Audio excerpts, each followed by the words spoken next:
Well. Shopping for a car? Yep, Carvana made financing a car as smooth as can be. Oh, yeah? I got pre-qualified instantly and had real terms personalized just for me.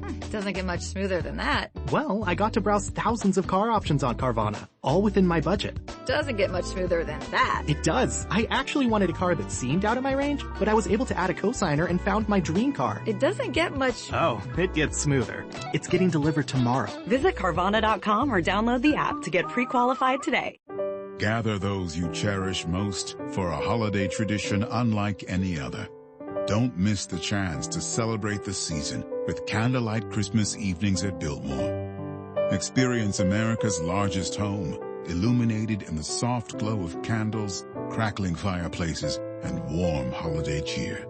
This is Christmas as it was meant to be. This is Christmas at Biltmore. Plan your visit at Biltmore.com. This is Edward Arnold inviting you to listen to a special Christmas story on Mr. President.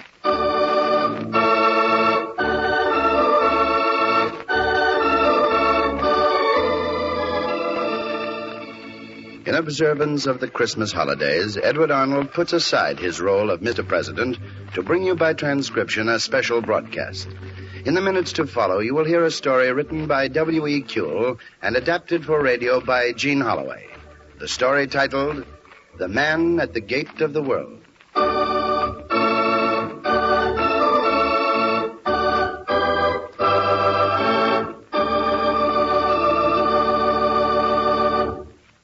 Christmas Day is a pretty good time to talk to you about future plans. About 1950, for instance.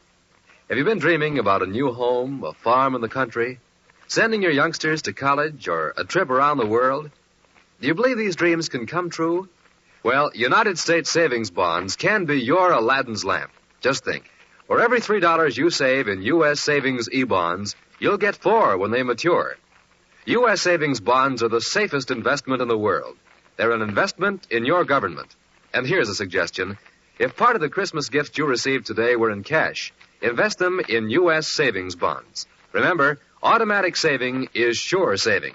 It can bring your dreams much nearer.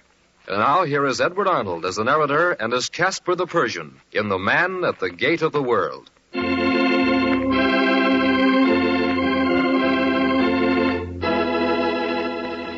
Gather close and listen. For once more it is the anniversary of his birth, the 1949th anniversary of the life dedicated to peace on earth, goodwill towards men. Listen to the story of a star and a man who followed it to the gate of the world.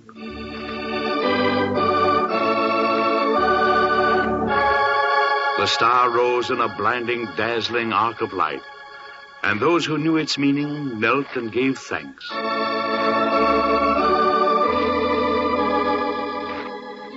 And in the east, the 3 magi who had long awaited the coming of that star mounted their camels and started westward.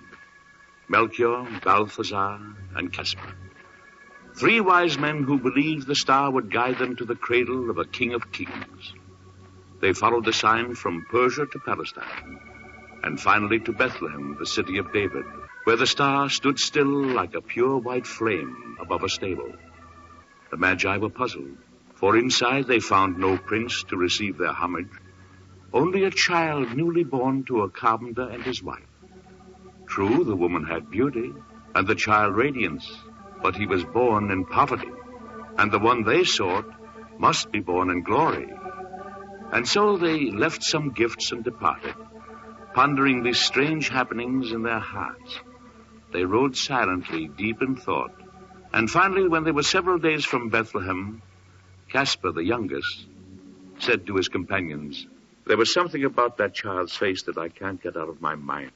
Could the carpenter's son be the prince we seek?" I have been casting the horoscope of the carpenter's son as we've sat here.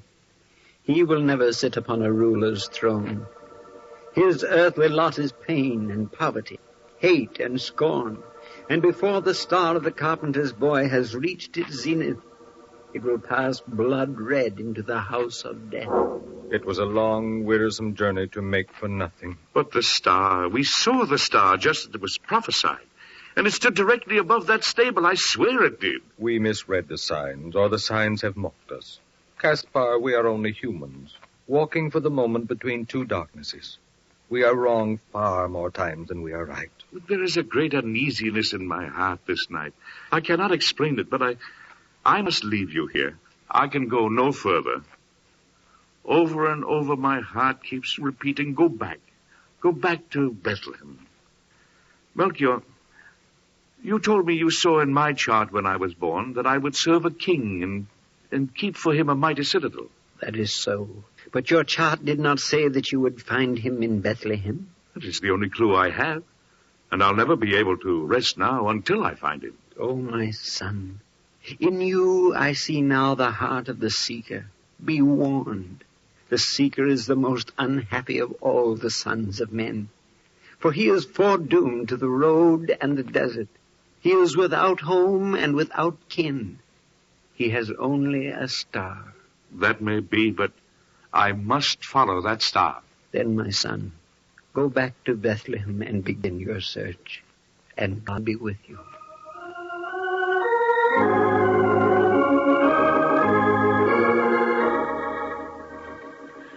And so Caspar parted company from the friends of his life, Balthazar and Melchior, and started back on his solitary way towards Bethlehem. And now the skies were black and chill, and the only star that burned was the memory in his own heart. Bethlehem was a city of tragedy, shrouded, full of tears. Caspar went to the inn. Yes, I can give you lodgings. The inn is empty. Thank you. Tell me, I heard so many women crying as I came through the city. Why do the women weep? They weep for their sons. The soldiers of Herod have gone through the streets, killing every babe they could find. Why? Because it was rumored that a child was born here a few weeks past that shall rise and become king of the Jews, a king of kings. A child born here? Yes. Can you imagine a king as powerful as Herod afraid of a newborn babe? Tell me, I was here a few weeks ago. There was a woman bore a son in the stable behind your inn. Oh, yes, Mary and Joseph of Nazareth. Was that child killed? No. They fled in the night. And my wife said they went into Egypt. Egypt? Then I must go to Egypt.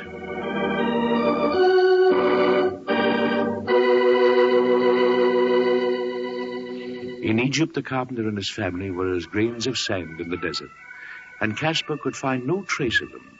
And now his search seemed hopeless, and he wandered from city to city, while the years kept pace beside him. Here and there were eyes that pleased his eyes, and once there was a voice that lingered like a melody in his ears. Stay here beside me, Caspar. Stay here and let my heart be your home. To wander endlessly is to die at last, forsaken and forgotten. If ever a woman could hold me, it would be you. But I seek a light that I saw one night over Bethlehem almost 10 years ago, and the King of Kings that I must serve. I must go on tomorrow into Galilee. I'll miss you all the rest of my life. Farewell, and God keep you.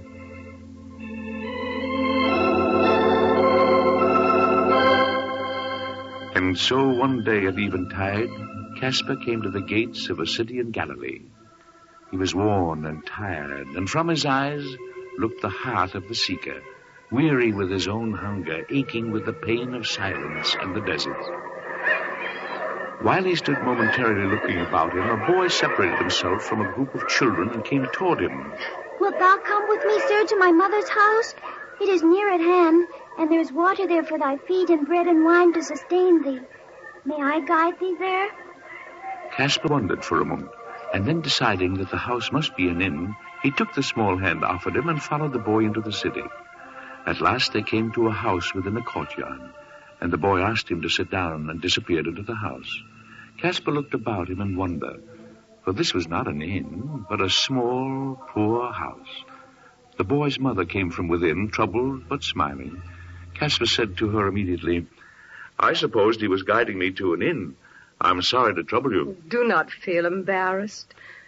You see, daily my strange son goes to the gate, seeking any who seem weary, so that he may bring them home. And so gentle is his spirit, so eager to help any that he can, but it is a joy to receive whoever he brings. I have brought the towels and water for thy feet. Thou wilt feel much refreshed after I have finished. Here, I can do that. No, let me remove thy sandals, sir. Tell me, why dost thou do these things, child? I know not. So many have asked, but I know not what to answer. Well, there must be some thought that governs thy deeds, some purpose. I cannot tell thee what compels me to do these things, sir, for I do not know yet. But someday I shall know. Until then, I do what I must do. When I see men weary and in need, I feel that I must give them rest. That is all. There. Dost thou not feel better, sir? Ah, yes, I feel much better. Wilt thou not share our supper, sir? Oh, my thanks, but no. I must get to an inn before nightfall. I will guide thee there. Oh, bless thee for thy graciousness. I ask thy pardon for my boy. He seeks always the poor and needy. But today he mistook his guest. He knows so little of the world. No, he made no mistake. I needed him more than any other man. Master, what dost thou seek?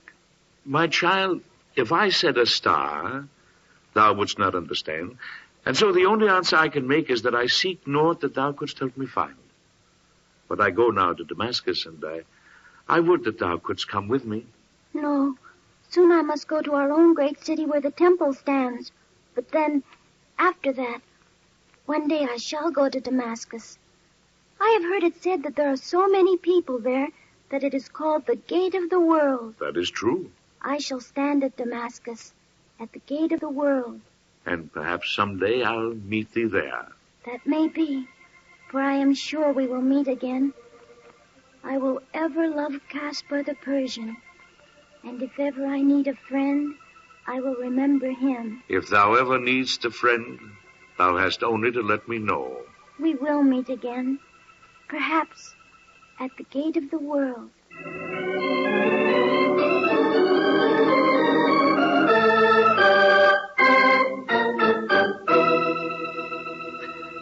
The next day, Caspar went from the quiet hills of Galilee to Damascus, and then after a time he went to Rome. He was made welcome there, for he had wisdom and wealth, and his people had been princes before Rome was born. He became a close friend of Caesar, and he put his quest aside for a time, and only now and then did the echo of the camels' bells from the desert call him to continue his search for the King of Kings. And so the years added up to 20, and still Caspar had not found his star. And one morning Caesar said to him, Caspar, my friend, I have done nothing for thee, and thou hast been my loyal friend these many years. I have decided to make thee governor of Alexandria. Thou dost me great honor. Go, consider it, and weigh it well, and tell me if it pleases thee. Not in vain shall any man be known as Caesar's friend. I will ever love Caspar the Persian, and if ever I need a friend, I will remember him. My friend, is something wrong? Are you ill? You look so strange. I'm sorry, You've been too generous of your time and support, Caspar. In Alexandria, you can rest and enjoy the rewards of the time you have given me. I will ever love Caspar the Persian, and if ever I need a friend, I will remember him. Your indulgence, sir. I'm afraid I cannot accept your most generous offer. You cannot accept? No. I must return to Galilee. I must return at once.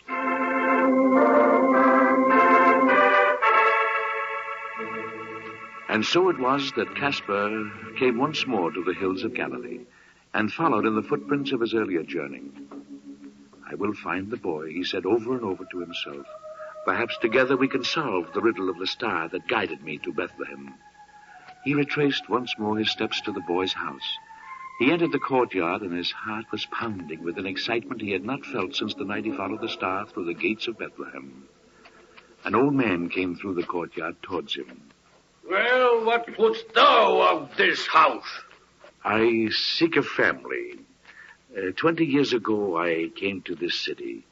In those days, a boy dwelt here with his mother, and they gave me hospitality. Knowest thou anything of them? Aye, it is ever the same question. It would seem that I came here for no reason but to answer it. I'm sorry if I caused the annoyance. I came hoping the boy would still be here. Thy pardon, sir, but questions concerning the boy have been so many, my patience is almost at an end. The boy is not here now. He is dead. Dead? He was crucified. Crucified?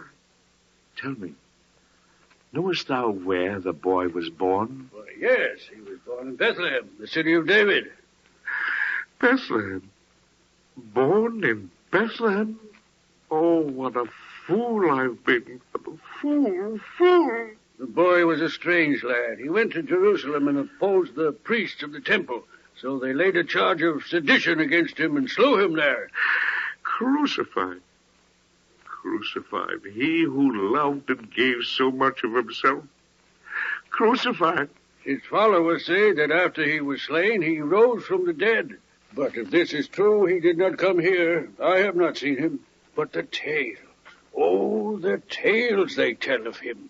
They say he was born in a stable because there was no room in the inn. And there are those who would have you believe that angels proclaimed his birth with hymns in the sky, and that 3 kings from the east, Magian astrologers, followed a star to the stable and came to do him honor. They did, and I was one of them. You were one? Aye. But when the star brought us to the cradle of a carpenter's babe, we could not believe that before us was a king of kings, and so we left. It's got so a man hardly knows what to believe anymore. Heed me, carpenter. Twice I saw the star and did not know it for mine. Do not thou likewise. Where are his followers now? They say many of them are in Damascus. Damascus? Of course, Damascus.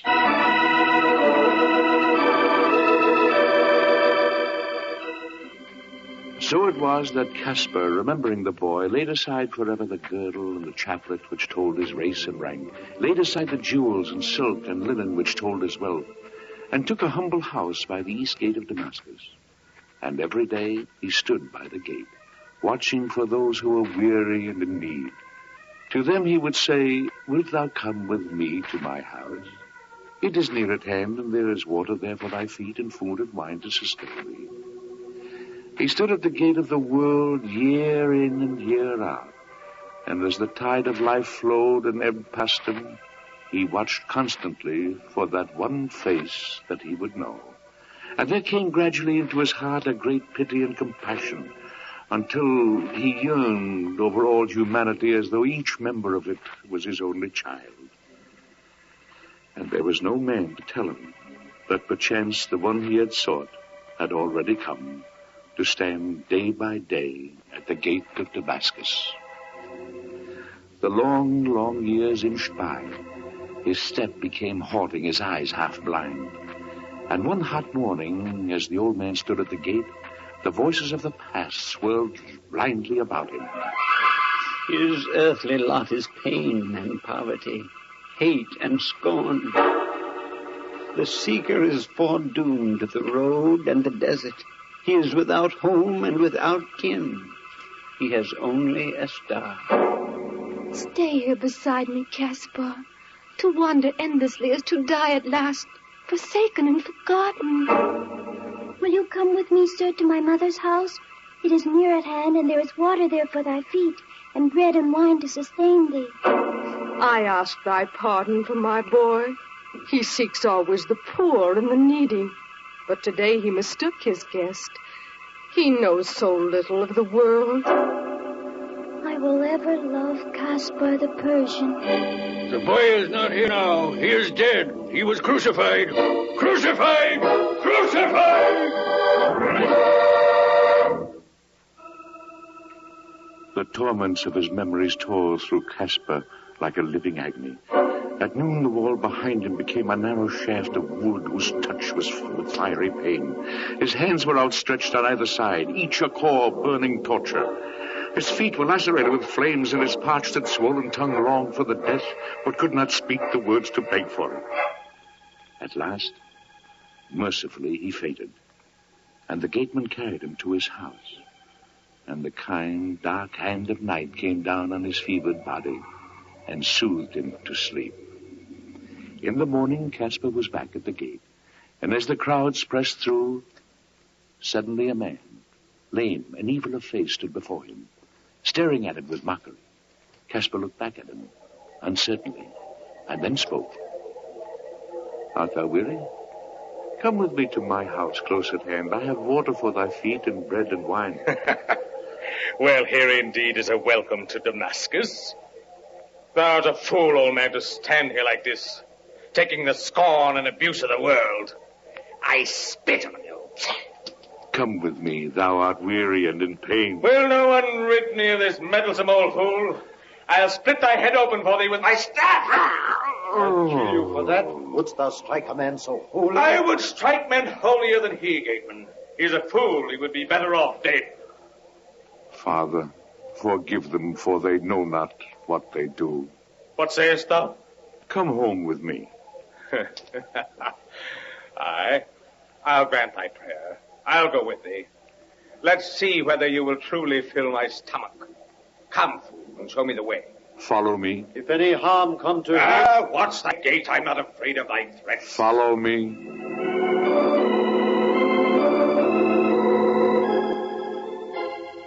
And now that thou hast dined, with thy permission, I will bathe thy feet. Suffer it to be so, for it is my custom, and thou hast come far today. What is this madness, fool? Tell me, who art thou? My name is Caspar, and I was a Persian. Here I am service, a slave to give aid to the weary. Therefore would I wash thy feet. Well, why should I forbid thy folly? Wash these feet of mine and do it well. Are they not beautiful, my fool? Consider. These feet of mine have had a heavy task, for they have sought for years to bear me to some place where I might find peace. They have walked along many roads that were rough and stony. If they have lost their beauty, it was there that they lost it. Dost thou think I will love thee for this, thou fool? Is that thy hope? No. I hate thee for thy service. I hate all men, and all men hate me. Oh, you cannot mean that. I do mean it. Once I saw the best and hated even the best. I saw the best, I tell thee, and hated it, and killed it. And if I could kill the man I killed, I could slay all to the last fool who stands by a city gate. Thou knowest not what thou art saying. Who is thy master service? Jesus of Nazareth. And where is Jesus of Nazareth? Dead, but risen from the dead. Dead. Upon the cross. Once when he was a boy, he bathed my feet. And so now I stand at the gate of Damascus with water for the feet of the wayfarer, and bread and wine. It is the least I can do for him. What thinkest thou to accomplish by thy deed? I know not, for his purpose is still dark. But I tell you this, it is he that washed your feet today, not I. Fool, I have heard something of this tale from other lips. Was there not one of his company who betrayed him? Should I speak of that sin when there is so much that is great to speak about? Thou art the first to hide it. But was that evil one not there at the Last Supper, and the deed that followed it? Did thy master bathe his feet too? Aye, but his heart was hardened so that he might not be saved. He might not be saved. Then thy master failed, poor fool. Thy master failed. No. I know that he had the one power in the world that could not fail. The memory of the deed. 30 pieces of silver instead of a soul. 30 pieces of silver in the knowledge of heaven that can never be entered. 30 pieces of silver and a star has gone out, and the eyes that all men should kneel before mask forever, living hell to the traitor, to remember and remember and remember. No. In a few days he died, slain by his own hand in his despair. No, fool, no. That was a tale they told to save him from the doom of Cain. Fool, how could he die? How could he of all men go to meet his Lord? He stands before you now. He stands before you. Caspar crouched on the floor, trembling, transfixed with horror, and then anger swept through him like a flame. He closed his eyes and tried to seal his heart against it, for in that blinding instant he recognized this hour and its purpose. But his hands ached to strike, to kill. His tongue burned with words. Here before him was a man who had slain the boy. The old man shook, the issue trembled in the balance, and a whisper hung upon the air. Oh, Caspar, I must save the world.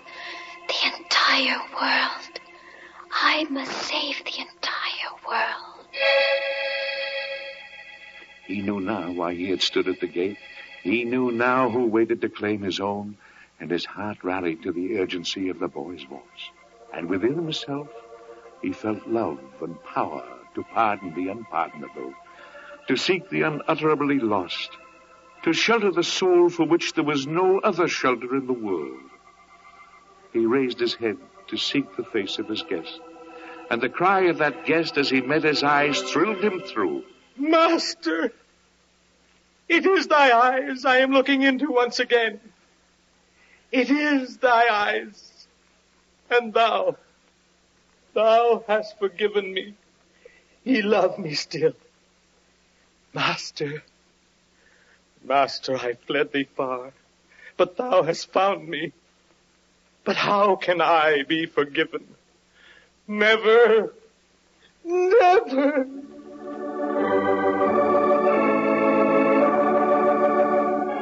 He sank to the floor and clasped the old man's feet, and Caspar placed his arms about him, tender as a mother with a child, tender as the master himself. And as he did this, he heard a voice answer. My brother, Judas, there is no never in my love. Long have I sought thee, my brother, for I could not be the world's deliverer without first delivering thee. Ah, now I know thee, O matchless one, Prince of the Star, the deliverer for whom the world has waited. Thine the power, and thine the glory. For here is thy sign.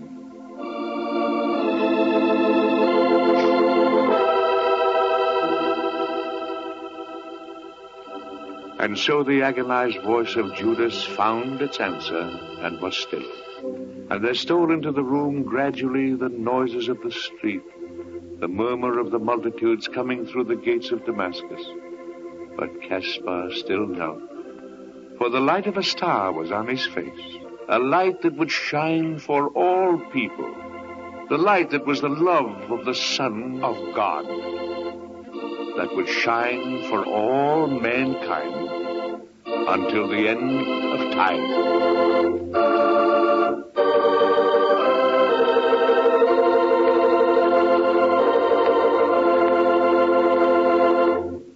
Thank you, Edward Arnold.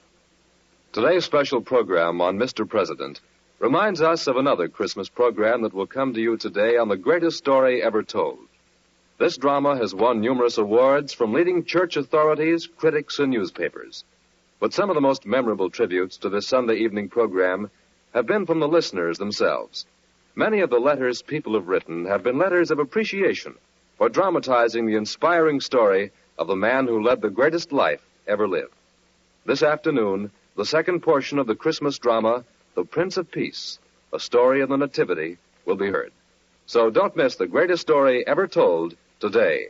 And be sure to listen next week at this time when once again we resume our regular broadcast of little-known stories of Mr. President. This transcription was produced and directed by Dick Woolen. Edward Arnold appeared by arrangement with Metro-Goldwyn-Mayer, producers of the Technicolor musical On the Town, starring Gene Kelly, Frank Sinatra, Betty Garrett, and Ann Miller. The Man at the Gate of the World was written by W.E. Kuehl and adapted for radio by Gene Holloway. Be sure to listen next week when the American Broadcasting Company and its affiliated stations once again bring you Edward Arnold with another interesting and factual story of Mr. President. This is ABC, the American Broadcasting Company. Breast milk science. It's a thing. and it's our thing. We're ByHeart. We're an infant formula company on a mission to get a lot closer to the most super food on the planet, breast milk. Our patented protein blend has more of the important and most abundant proteins found in breast milk. We're the first and only U.S.-made formula to use organic, grass-fed whole milk, not skim. We make our formula in our own factories in Iowa, Oregon, and Pennsylvania, using a small batch manufacturing process that works to preserve the integrity of our ingredients. We ran the largest clinical trial by a new infant formula company in 25 years, and clinically proved benefits like easier digestion, less gas, and softer poops versus a leading infant formula. We were the first infant formula company to earn the Clean Label Project Purity Award. And while we've put a lot into ByHeart, there's a long list of things you won't see on our ingredient list, like no corn syrup, no maltodextrin, no GMO ingredients, no soy, no palm oil. ByHeart, a better formula for formula. Learn more at byheart.com. Judy was boring. Hello. Then Judy discovered ChumbaCasino.com. It's my little escape. Now Judy's the life of the party. Oh, baby, mama's bringing home the bacon. Whoa, take it easy, Judy. The Chumba life is for everybody. So go to ChumbaCasino.com and play over 100 casino-style games. Join today and play for free for your chance to redeem some serious prizes. ChumbaCasino.com. No purchase necessary. Void where prohibited by law. 18+ terms and conditions apply. See website for details.